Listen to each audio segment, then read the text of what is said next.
Hello everyone, this is Teresa Wang. Today I like to talk about some basic piano techniques that you might want to pay attention to. Whether you are a performer or a teacher, this would be beneficial to you. So when we talk about piano technique, a lot of people think, oh, it's going to be like hand and turning exercises and you're going to drill a lot of technical exercises on the keyboard and that's it. But without knowing how to actually play those exercises, you won't get very far.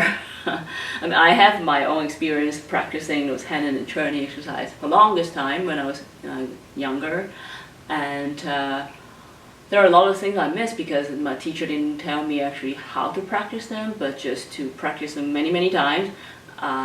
Just keep going up speed on the metronome, go from 100 to 132 and whatever, and then play louder, play softer, play staccato, play legato, but that's it.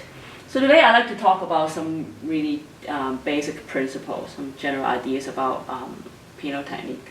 For the first thing I want to talk about is actually a sitting posture, okay?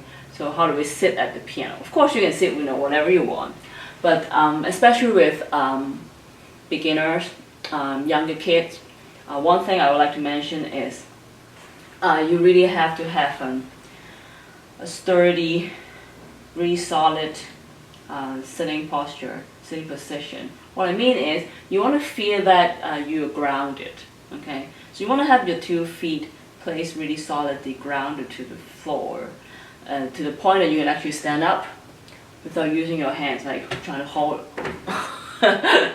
Just you can stand up with your feet like really solidly grounded, so your weight is actually down here, okay, not here.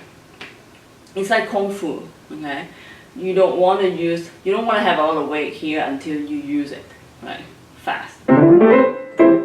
Or you want to generate the energy, the force when you want it, whenever you want it, right? That's the idea of it. So with like younger kids, if they are shorter, right, maybe they're 5 or 6, and actually their feet sometimes cannot touch the ground.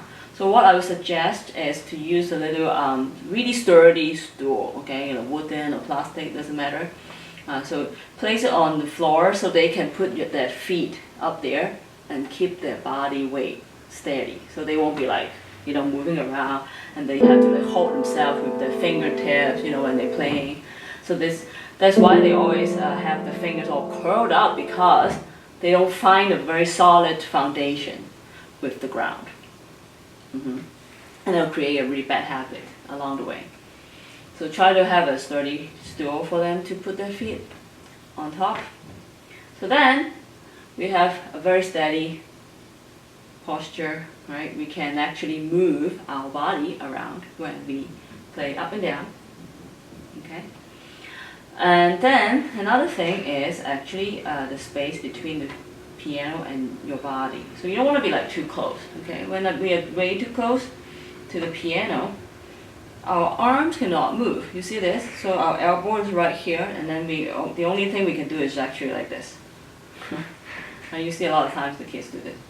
So what you want to do is actually have some distance between the keyboard and your body, your upper body.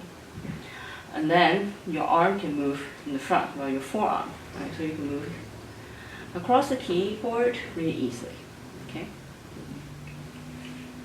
Now, about the height of the bench. You don't want it to be too high or too low, right?